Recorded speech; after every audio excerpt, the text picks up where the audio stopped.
The story of Sarah Everard began with an ordinary evening. A young woman walking home, headphones in, coat pulled tight against the chill. It was a route she'd taken before, a familiar journey through the quiet streets of South London. But on this night, something unimaginable was about to unfold. Her disappearance sent shockwaves through the city, and what followed was a nightmare that exposed not just a killer, but the deep failures of a system meant to protect its citizens. The sense of safety women clung to was shattered in an instant. The most chilling detail, the discovery of her body, hidden inside a builder's bag and left in a remote Kent woodland stream, was a final dehumanizing act. It was a moment that horrified the nation, a stark reminder of the violence women face and the vulnerability that shadows their daily lives. The revelation that her killer was a serving Metropolitan Police officer shattered public trust in law enforcement. The badge, once a symbol of safety, now felt like a mask for something far more sinister. The tragedy quickly escalated into a national crisis, sparking protests, vigils, and a wave of anger and grief that swept across the UK. People demanded answers, accountability, and change. The suitcase, once an ordinary object, became a haunting symbol of betrayal. It forced the UK to confront uncomfortable truths about power, trust, and the everyday dangers women face simply for existing in public spaces. For a week, the country clung to hope, searching parks, woods, and city streets, praying for Sarah's safe return. Volunteers joined police, strangers became united in their determination to find her. But hope turned to heartbreak as the brutal reality emerged. The nation mourned not just for Sarah, but for every woman who has ever felt afraid. Wayne Couzens, a husband, father, and elite police officer, used his authority and knowledge of the law to orchestrate the crime. He exploited the trust placed in him by the public, turning his position into a weapon. He falsely arrested Sarah under the guise of a COVID-19 breach, using the pandemic's restrictions as a cover for his horrific intentions. It was a calculated abuse of power that left the country reeling. The discovery in Kent marked not just the end of a desperate search, but the beginning of a national reckoning, a call to examine the structures that allowed such a tragedy to occur. Across the country, people gathered to lay flowers, light candles, and share their grief. The outpouring of sorrow was matched only by the demand for justice and real change. If you can't trust a police officer, who can you trust? The question echoed through every vigil, every protest, and every conversation, forcing a nation to confront the uncomfortable reality that safety is not guaranteed, even from those sworn to protect. On March 3rd, 2021, Sarah Everard left a friend's house in Clapham, South London, just after 9 p.m. It was a chilly evening, but the streets were familiar to her. She had walked this route many times before. The city was quiet, the air heavy with the ordinary sounds of a London night. Sarah began her familiar walk home to Brixton, following well-lit streets and main roads, as so many women are taught to do for safety. She wore a bright green coat, her steps steady and purposeful, blending into the rhythm of the city. Along the way, she spoke to her boyfriend on the phone, chatting about their day and making plans for tomorrow. These were the last moments anyone would hear from her. CCTV cameras captured her walking, her figure illuminated by streetlights, unaware that these images would soon become crucial evidence. When Sarah didn't arrive home, her absence was immediately noticed. She was always reliable, always in touch. Her friends and family tried calling, sending messages that went unanswered as the hours ticked by. By the next morning, worry had turned to panic. Her boyfriend reported her missing, and the police launched a desperate search, knowing that every minute was critical. Investigators retraced her route, combing through hours of CCTV footage and piecing together her final steps along Poinders Road. They mapped her journey, hoping for a clue, a sighting, anything that could explain her sudden disappearance. The last confirmed sighting of Sarah was from a bus camera at 9:32 p.m, showing her walking near a bus stop. After that, she seemed to vanish without a trace. Minutes later, her phone stopped transmitting data. Her digital footprint, texts, calls, locations simply disappeared, leaving only silence and unanswered questions. What began as an ordinary act, walking home, became a tragedy that extinguished a vibrant life. Sarah's story sent shockwaves across the nation, igniting conversations about safety, trust, and the vulnerability women face every day. The images of Sarah, alone in her bright coat, became haunting symbols of vulnerability and loss, shared widely as the country searched for answers. Her disappearance was no longer just a mystery, it was a warning a call for change and a reminder of the dangers that can lurk in the most familiar places. The search for Sarah Everard became a national mission, with police and volunteers scouring London and beyond. Her story resonated deeply, especially with women who saw their own fears reflected in her disappearance. Social media exploded with stories of everyday precautions women take to feel safe. Now those fears were terrifyingly real. Police released appeals, combed CCTV, and expanded the search beyond London, suspecting she'd been taken far from home. The breakthrough came from a rental car seen near her last known location, leading investigators to Kent. The suspect wasn't a stranger, but a police officer hiding in plain sight.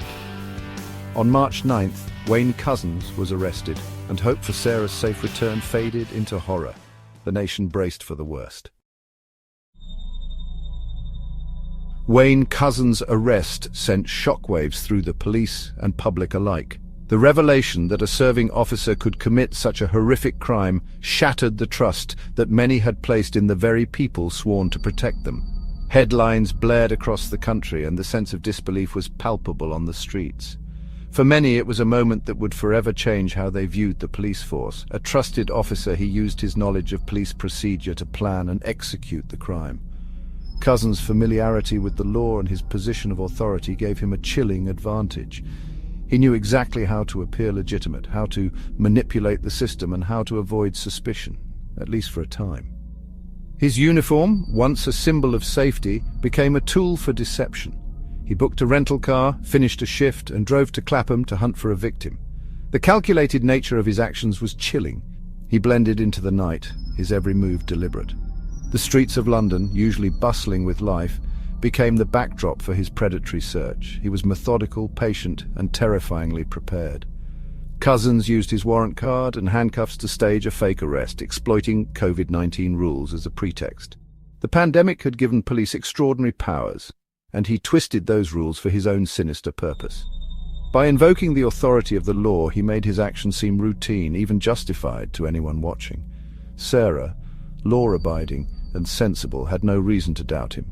She was kidnapped by someone meant to protect her. She trusted the uniform, as so many of us do, believing it represented safety. In that moment, her instincts to comply with authority were tragically used against her. This was not a random act, but a calculated abuse of power. Couzens' actions were premeditated, exploiting every advantage his role provided. The betrayal was not just personal, but institutional, a violation of the public's faith in those who serve. The revelation reframed the case. The threat wasn't just from strangers, but from within the very institutions meant to keep us safe. It forced a reckoning with uncomfortable truths about authority, trust, and the systems we rely on. Couzens' history of misconduct raised urgent questions about police vetting and accountability. How could warning signs have been missed? What safeguards failed? The case exposed cracks in the system, demanding answers and reform. The betrayal ran deep, leaving a scar on the nation's psyche. Grief and anger mingled at vigils and memorials as people struggled to process the enormity of what had happened. The wolf had worn the uniform of a guardian, and the consequences of that betrayal would echo for years to come. After Couzens' arrest, the investigation moved quickly, piecing together the grim timeline. CCTV and forensic evidence linked him directly to Sarah's abduction and murder. Couzens spun wild stories about gangs and coercion, but the evidence was overwhelming. Police tracked his movements using phone data and cameras, discovering he'd driven Sarah to a remote woodland he owned. There he raped and murdered her, then tried to destroy evidence and conceal her body in a builder's bag. The discovery of Sarah's remains confirmed the nation's worst fears. Couzens' lies crumbled under the weight of forensic proof and diligent police work. The investigation exposed not just a killer, but a manipulator who thought he could outsmart the system. His downfall was inevitable. Justice was closing in. The legal case against Wayne Couzens was swift. He pleaded guilty to kidnap, rape and murder, sparing Sarah's family a full trial. In court, the horror of his premeditated actions was laid bare. Weeks of planning, abuse of police powers, and a monstrous betrayal of trust. Sarah's family delivered heartbreaking statements, their grief and anger echoing through the courtroom. On September 30th, 2021, Cousins received a whole life order. He will die in prison. The judge called his abuse of police authority as serious as murder for ideological gain. Justice, in the legal sense, was served, but the damage was done. A family destroyed, a nation shaken.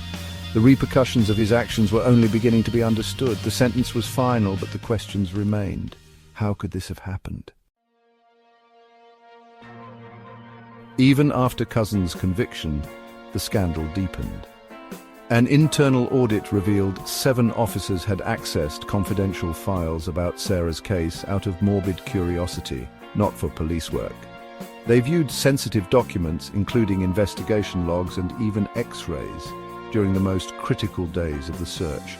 Some tried to cover their tracks, inventing false justifications for their actions. This was a second betrayal, officers treating a tragedy as gossip, violating trust and decency. The Met sought their dismissal, acknowledging the damage to public confidence. The case exposed a culture of disrespect and disregard for victims, even within the force. The wounds of betrayal ran deeper still. Sarah Everard's murder and the misconduct that followed plunged the Metropolitan Police into a crisis of trust. The slogan, "She was just walking home," became a rallying cry, highlighting the fear and anger of women nationwide. Vigils for Sarah turned controversial when police clashed with mourners, deepening the sense of disconnect. Inquiries revealed Cousins had a history of misconduct, ignored by the system. Baroness Casey's review found the Met institutionally misogynistic and racist, confirming the problems were systemic. Promises of reform followed, but rebuilding trust is a monumental task. Every new scandal is now seen through the lens of this case. The fallout continues, demanding real change. Sarah Everard's murder forced the UK to confront hard truths about violence, power and police culture. Her case set a new standard for accountability, ushering in unprecedented scrutiny of law enforcement. Ongoing inquiries and misconduct hearings are part of her legacy, a commitment to transparency and reform. True justice means dismantling the systems that allowed this tragedy, not just convicting a killer. For true crime followers, these stories are more than headlines, they're calls to action. By staying informed, we honor victims and demand change. Sarah's name is now a symbol of the fight for safety and justice. The pursuit of justice is ongoing, requiring vigilance and courage. We must not look away. Change depends on it.